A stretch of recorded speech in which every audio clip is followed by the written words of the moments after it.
नमस्कार, मैं ललित उमंग चांग आपका स्वागत करता हूं हॉर्नबिल टीवी भारत पर। आइए देखते हैं अब तक की खबरें विस्तार से। छत्तीसगढ़ के भिलाई में एक महिला ने 50,000 रुपये के लिए रिश्तेदारों और दोस्तों के साथ मिलकर अपने पति की हत्या की साजिश रची। नियमित गश्त के दौरान पुलिस को मरोदा बांध के पास पति लहूलुहान हालत में मिला। उन्होंने बताया कि उनकी पत्नी के निर्देश पर खोई हुई स्कूटर की चाबियां खोजते समय उन पर हमला किया गया था। पुलिस के त्वरित हस्तक्षेप से उसे बचा लिया गया। पत्नी ने कबूल किया, जिससे 3 साथियों की गिरफ्तार हुई। पति की हालत स्थिर है। अभी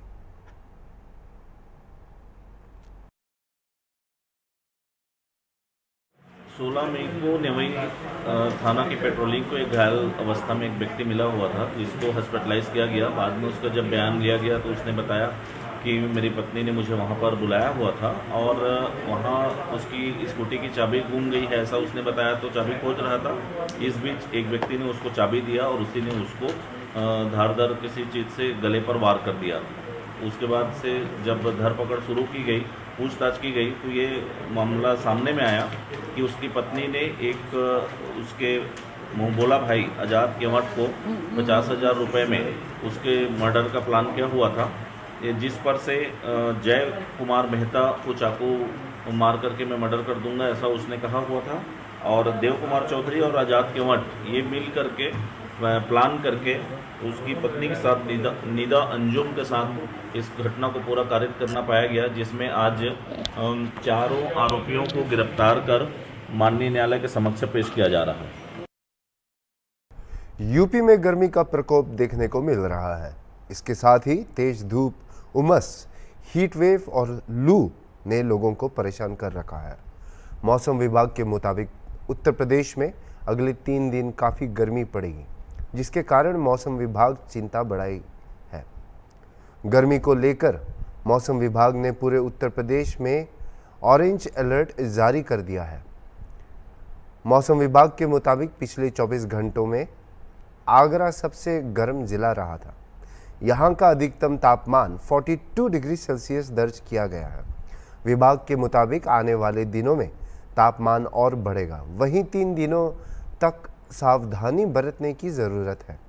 मौसम विभाग ने लोगों से अपील की है कि घरों से बाहर तभी निकलें जब काम बहुत ज़रूरी हो और अपने आप को पूरी तरह से ढक कर चलें। इसके साथ ही जहां जाए तो अपने साथ पानी की बोतल ज़रूर लेकर घर से बाहर निकलें।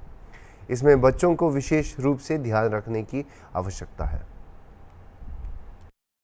राजधानी लखनऊ के लोहिया चौराहे पर मौजूद हूं। आपको बताऊं, जो राजधानी लखनऊ में गर्मी का सितम है वो काफी ज्यादा है। दोपहर के 2:30 बज रहे हैं और जो टेम्परेचर है वो 42 डिग्री पहुंच गया है। मैं अपने कैमरामैन से कहूंगा जरा वो टेम्परेचर जूम करके दिखाएं कितना टेम्परेचर पहुंच गया है। लगभग 42 डिग्री के अराउंड पहुंच गया है। और कल 5वें फेज की लोकसभा चुनाव के 5वें फेज की वोटिंग होनी। उत्तर प्रदेश में 14 सीटों पर वोटिंग होगी, जिसमें 13 सीटें बीजेपी के पास हैं और इसी को लेकर कल वोटिंग होनी। लेकिन जो गर्मी का सितम है वो काफी ज्यादा, मैं ये कैमरामैन से दिखाऊंगा। जो रोडों पे सन्नाटा है वो देख सकते हैं किस तरीके से सन्नाटा है। ये चौराहा वही है जो आए दिन भीड़ रहती है, लेकिन गर्मी की वजह से लोग घर से कम निकल रहे हैं और कल वोटिंग का जो परसेंटेज है वो काफी कम रहता है। लेकिन अब कल देखना होगा कितने परसेंट वोटिंग होती, क्योंकि गर्मी की वजह से लोग घर से कम निकल रहे हैं। लेकिन मैं अपने चैनल के माध्यम से जरूर कहना चाहूंगा कि घर से निकल के ज्यादा से ज्यादा वोटिंग करें। वीडियो जर्नलिस्ट विजय के साथ निहाल पांडे, हॉर्नबिल टीवी, लखनऊ। लखनऊ में चुनावी शोर थम गया है। कल लखनऊ में मतदान होने वाले हैं। स्मृति उपवन से रवाना हो रही पोलिंग पार्टियां, प्रशासन ने भी मतदान केंद्रों को आज से ही तैयार करना शुरू कर दिया है। आशियाना स्थित स्मृति उपवन से 3,768 पोलिंग पार्टियां आज रवाना हो गई। जिलाधिकारी सूर्यपाल गंगवार सुबह से स्मृति उपवन में मौजूद ले रहे हैं व्यवस्थाओं की जायजा। मतदान कर्मियों के लिए स्मृति उपवन में गर्मी को देखते हुए मतदान कर्मियों के लिए किए जा रहे हैं व्यापक इंतजाम। आइए देखते हैं। राजधानी लखनऊ में कल 5वें फेज़ की वोटिंग होनी है। इसी तमाम मुद्दे पर बातचीत करने के लिए हमारे साथ लखनऊ डीएम सूर्यपाल गैंगवार जी हैं। सर से बात करेंगे। सर क्या कुछ सर कल 5वें फेज़ की लखनऊ में वोटिंग होनी है, इसको लेकर क्या कुछ तैयारियां हैं?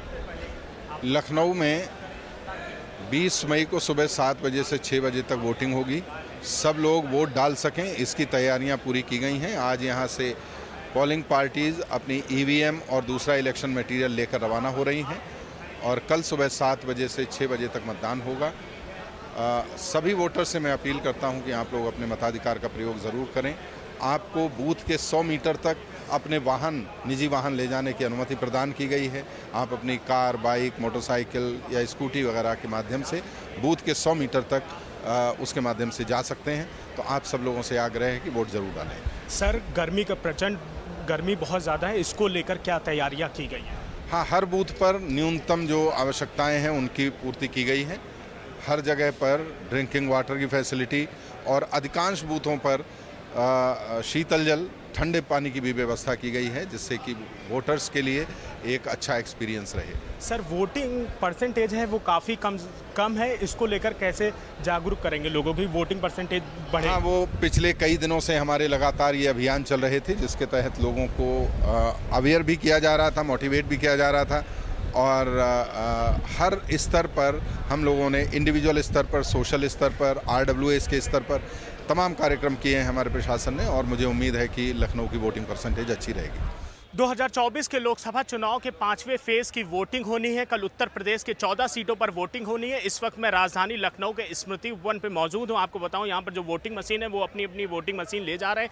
आप देख सकते हैं किस तरीके पर यहाँ पर जो वोटिंग मशीन रखी है उनको ले जाया जा रहा है। साथ ही शासन प्रशासन की टीम पूरी मौजूद है और ये गर्मी का सितम है वो बहुत ज़्यादा है। इसको लेकर पूरा टेंट्स लगाए गए, कूलर लगाया गया, पानी की व्यवस्था की गई है और साथ ही एम्बुलेंस भी लगाई गई। आपको जरा मैं कैमरामैन से कहूँ जब पैन करके दिखाएं कि एम्बुलेंस लगाई गई। नगर निगम टीम के द्वारा पानी के टैंकर्स भी खड़े किए गए हैं और एम्बुलेंस भी लगाई गई क्योंकि गर्मी का सितम बहुत ज़्यादा है और इसी को लेकर कल यहाँ पर सुबह 7 बजे से वोटिंग होगी। इसी को लेकर पूरी तैयारियां जो हैं वो पूरी कर ली गई हैं। बस कल 7 बजे से वोटिंग शुरू होगी और शाम को 6 बजे तक होगी। वीडियो जर्नलिस्ट अनिल सैनी के साथ निहाल पांडे, हॉर्नबिल टीवी, लखनऊ। बिहार के महावीर टोला गांव में गंगा नदी में एक नाव पलटने से 2 लोग लापता हैं। बचाव एवं खोज अभियान जारी है।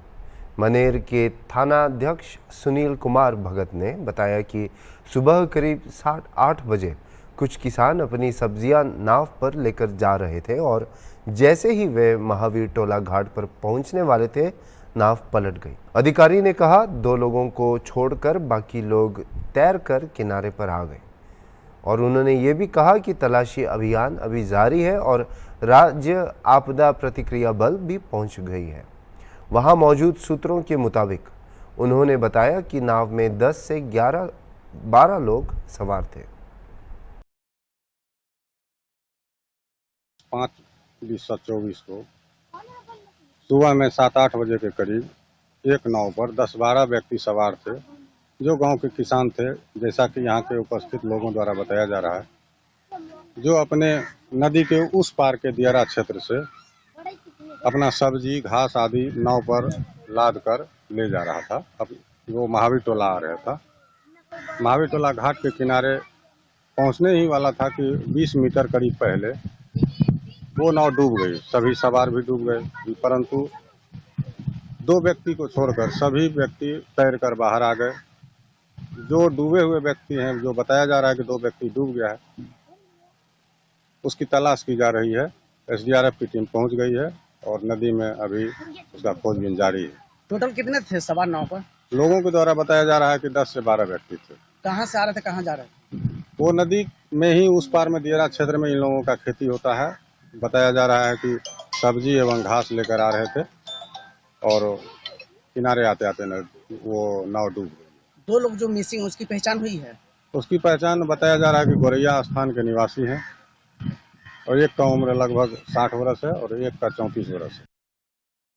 पश्चिम त्रिपुरा जिले के CPIM नेताओं ने शनिवार को पश्चिम त्रिपुरा के जिला मजिस्ट्रेट से मुलाकात की और 10 सूत्रीय मांगों का एक चार्टर सौंपा जो मुख्य रूप से लोगों की आजीविका संबंधी चिंताओं पर केंद्रित है।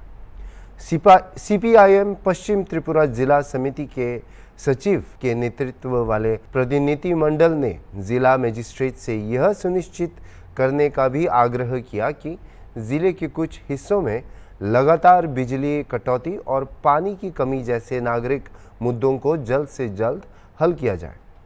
जिला मजिस्ट्रेट से मुलाकात के बाद हॉर्नबिल टीवी से विशेष रूप से बात करते हुए वरिष्ठ सीपीआईएम नेता ने कहा, हमने लोगों के सामने आने वाले ज्वलंत मुद्दों की ओर उनका ध्यान आकर्षित करने के लिए जिला मजिस्ट्रेट के समक्ष 10 सूत्री मांगों का एक चार्टर रखा है।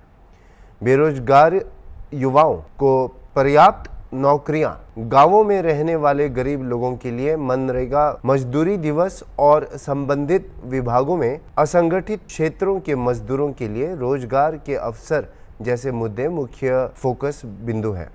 उन्होंने इस बात पर भी प्रकाश डाला कि राज्य में बार बार बिजली कटौती और पीने के पानी की कमी हो रही है। We placed our charter of demands to the DM, 10-point charter of demands. Among demands, work should be provided to the job card holders under REGA and 2F scheme. Secondly, jobs should be given to the unemployed educated youth as maximum number as possible. Then we demanded work should be given to the unorganized workers in the line departments.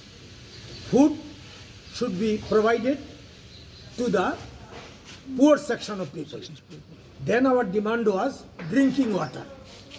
Drinking water should be supplied to the remote areas of the district, particularly tribal dominated areas and rural areas at the panchayat level and village level, because scarcity of drinking water has touched the climax point. It should be solved immediately. Then we have demanded power cuts. Power cuts anytime, any day, for hours. There is no power. In hospital also, in cancer hospital, power cut for 2 hours, 3 hours. It is going on. This sort of crisis with regard to electricity now prevailing in our district. Throughout the state, particularly since we have met the DM, we have raised our district's position.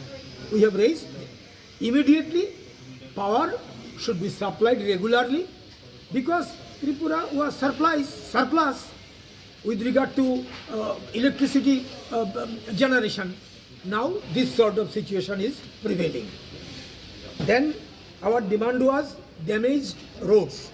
Roads which are in bad shape, bad condition, should be repaired. Drains, roads, market sheds should be repaired. Irrigation sheds, irrigation machines should be repaired. These are our demands. We have demanded steel bridge at Ranjit Nagar should be repaired immediately. Wooden bridge at South Janagar should be repaired immediately. These are our demands. With regard to education, results, exam results have shown us that huge number of students have failed in the exam. Government has to do many things. Government is doing nothing for the interest of the people. They are telling their governance is good governance. We are telling this sort of governance is worst sort of governance, worst governance. So we have drawn the attention of the government through DM. All these demands should be met immediately for the interest of the people. शनिवार 18 मई को Assam police ने खटखटी में police check gate पर लगभग 3.8 करोड़ मूल्य का गांजा जब्त किया था। शनिवार रात करीब 9 बजे यह माल पकड़ा गया। मणिपुर से आ रहे एक ट्रक में 789.85 किलोग्राम वजन वाले गांजे के 75 सीलबंद पैकेट पाए गए, जो इस क्षेत्र में सबसे बड़ी प्रतिबंधित सामग्री में से एक है। आरोपी ड्राइवर की पहचान बिहार के पूर्वी चंपारण के रहने वाले राधे श्याम साहनी के रूप में हुई है, जिसके पास नागालैंड का ड्राइविंग लाइसेंस था। दिलचस्प बात यह है कि अप्रैल में नागालैंड के एक पुलिस कांस्टेबल को ब्राउन शुगर के जखीरे के साथ पकड़ा गया था। हॉर्नबिल टीवी ने ड्रग तस्करी नेटवर्क और इसके फैलने के तरीके के बारे में दिफू पुलिस अधीक्षक संजीव कुमार सैकिया से बात की। जानकारी देते हुए सैकिया ने असम सरकार की नशीली दवाओं के खिलाफ लड़ाई के बारे में बताया।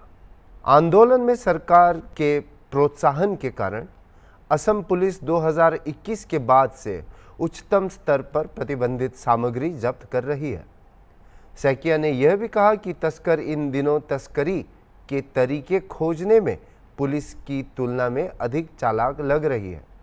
नागालैंड के संबंध में दिफू पुलिस प्रमुख ने बताया कि पिछले महीने ही नागालैंड के एक कांस्टेबल को 10 साबुन की पेटी ब्राउन शुगर के साथ पकड़ा गया था और उन्होंने कहा कि पूरे असम में ऐसे कई रास्ते हैं जिनका इस्तेमाल ये तस्कर करते हैं, जिसके लिए अधिकारियों को हमेशा सतर्क रहना पड़ता है।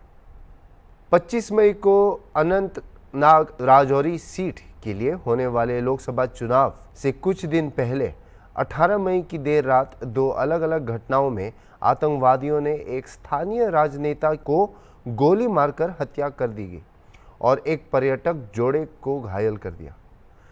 18 मई को दक्षिण कश्मीर के अनंतनाग में एक आतंकवादी हमले में एक पर्यटक जोड़े को गोली मार दी गई और वे घायल हो गए। यह घटना पहलगाम के एक लोकप्रिय पर्यटन स्थल के पास हुई। पुलिस के मुताबिक अनंतनाग के यन्नार इलाके में आतंकियों ने फायरिंग कर एक महिला और उसके पति को घायल कर दिया। पुलिस ने पीड़ितों की पहचान जयपुर की फरहा और तबरेज के रूप में की है। पिछले हमले के 1 घंटे के भीतर एक अन्य आतंकवादी हमले में पुलिस ने कहा कि शोपियां के हुरपोरा इलाके में एक व्यक्ति अजाज अहमद शेख को गोली मार दी गई और वह घायल हो गया। आधिकारिक सूत्रों ने कहा कि पीड़ित ने चोटों के कारण दम तोड़ दिया। प्रारंभिक रिपोर्टों से पता चलता है कि पीड़ित पूर्व सरपंच था और भाजपा से जुड़ा था। अधिकारियों ने बताया कि अनंतनाग और शोपियां के इलाकों की घेराबंदी कर दी गई है और हमलावरों को पकड़ने के लिए तलाशी अभियान शुरू किया है। अब्दुल्ला साहब, रात को जो शोपिया के अंदर एक्स सरपंच जो बीजेपी का लीडर, उसको टेररिस्ट ने मार दिया और 2 हिरानी से उसका कत्ल हुआ। तो इसके लिए आप क्या कहेंगे? और साथ में मैंने कल ही अपनी तकरीर में कहा था कि टेररिज्म अभी भी हमारे यहाँ कायम है। अब वो बीजेपी का हो या किसी और का हो, बेगुनाह है। क्या उसको हक नहीं है? इस मुल्क में तो हक है हर एक को, किसी भी पार्टी का मेंबर हो सकता है, मगर किसी को खास टारगेट करना, मैं समझता हूं ये इसको इन्वेस्टिगेट करना चाहिए। क्या ये टेररिस्ट ने मारा है या हमारे लोगों ने मारा है? क्योंकि यहां कोई पता नहीं चलता कि मारने वाला कौन है। इससे पहले कि हम उंगली किसी के ऊपर उठाएं, इसको फौरन इन्वेस्टिगेट कीजिए और ये मालूम कीजिए किसने किया है। इसके साथ साथ पहलगाम में कुछ टूरिस्ट पे हमला हुआ है, हाँ, और जिसमें मैं देख रहा हूं तो एक मेरे ख्याल से 2 जख्मी हो गए। लेडीज एक पड़ा है and second one is Tabrez, they are injured. हाँ, they are injured. This is tragedy. It is affecting our हमारे जो टूरिज्म इंडस्ट्री है, इसको ये टारगेट कर रहे हैं, इसको खत्म करने की कोशिश कर रहे हैं। जो भी कर रहा है वो हमारे साथ इंसाफ नहीं कर रहा है। इसे मैंने कहा कल भी कि जब तक ये टेररिज्म बंद नहीं हो सकता होगा, तब तक कोई बातचीत हमारे पड़ोसी से नहीं होगी और पड़ोसी को इसमें कोऑपरेट करना पड़ेगा कि कौन है जो उनके जमीन से यहां आके हमारे बेगुनाहों को मार रहे हैं। ये बहुत जरूरी है और मैं जरूर इंटरनेशनल प्रेशर भी इन पर चाहता हूं लगाया जाए कि इन्वेस्टिगेशन एजेंसी बाहर की हो, तो इन्वेस्टिगेट करें कि ये क्यों हो रहा है और किस लिए हो रहा है, क्या और बेगुनाहों को क्यों मारा जा रहा है। वो पहलगांव में घूमने के लिए टूर वाला लेके गया था, तो वहाँ से घूम फिर कर आ गए। शाम को सुबह के गए हुए थे। जैसे बस में से वो ट्रेवल टेम्पो से उतरे थे होटल में जाने खाना खाने के लिए, जैसे अंदर जाने लगे और लोग तो अंदर चले गए, वो कुछ दूरी पर रह गए। इस समय वो मोटरसाइकिल पाए और गोली फायरिंग करके भाग गए। बच्चे के तो लड़के के तो तबरेज उर्फ सन्नी के तो यहाँ लगी, गोली निकल गई, और उसके एक मिसेज के फरा खान। अभी के लिए इतना ही, और खबरों के लिए देखते रहिए हॉर्नबिल टीवी।